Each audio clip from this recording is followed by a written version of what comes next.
This is Peter Kong from Kota Kinabalu. I was daydreaming about Mount Kinabalu under the bright blue sky and the majestic sea when suddenly I get a red card from my colleague in Theatre Theatre.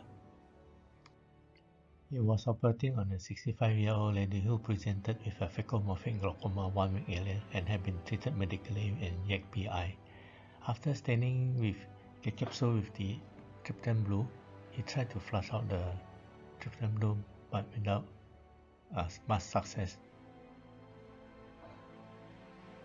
When I took over, I kept flushing with BSS, making sure at the same time the cornea was not dissected with the tryptophan blue and instead of the correct dye. The interior chamber is well maintained with viscoelastic. Neither the compression of the intermittent cataract was done with a Beaver Downs 27 gauge needle attached to a 3cc syringe to prevent Argentinian flag sign. The capsule was a bit thicker than usual and takes some effort to pierce through it, and the excess cortical matter was aspirated.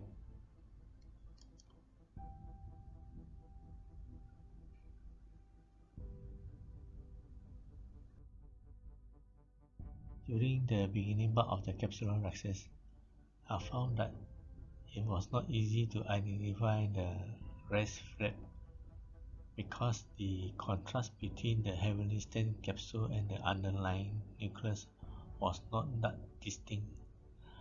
As I pulled the edge of the capsule felt heavy and it flipped on its own, and it also exerted some dragging effect on the peripheral capsule, giving the impression that the zonule may be weakened. For that reason, I proceeded to peel the capsule slowly, worried that I may jeopardize further zonular dialysis. Not much of the cortical material came into the anterior chamber. As I pull, I need to exert some force, and definitely the capsule was thicker and not as fragile as I thought it would be. The other thing to notice is that the iris pigment seems lie posterior to this capsule, and some remain on top of the nucleus. Here is the completion of the capsular axis.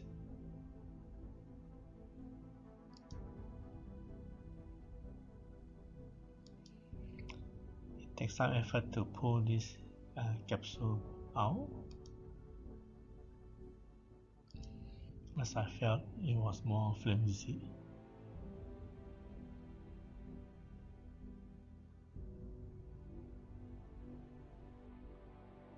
During the hydro dissection, I slid the needle under the capsule and tried to rotate the nucleus without much success, and I realized that there was another flap. I quickly reformed the anterior chamber with viscoelastic and saw the gap into the anterior capsule. I now have a thorough second look again and realized that the earlier membrane that I have peeled was actually the pupillary membrane, and the real anterior capsule was still there.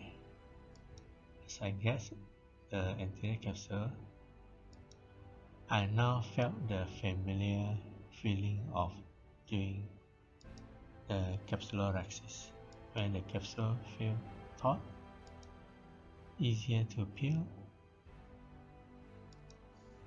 and certainly thinner.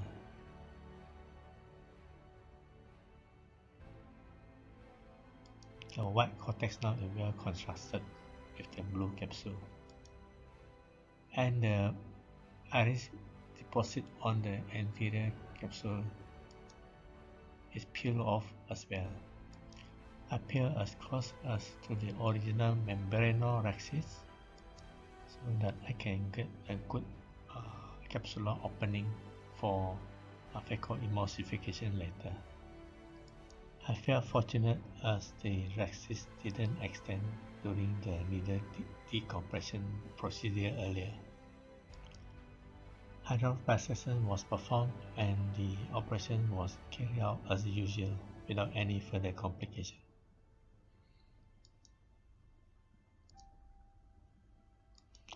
I did not attempt to remove the pupillary membrane to reduce the chance of post-op fibrinous reaction.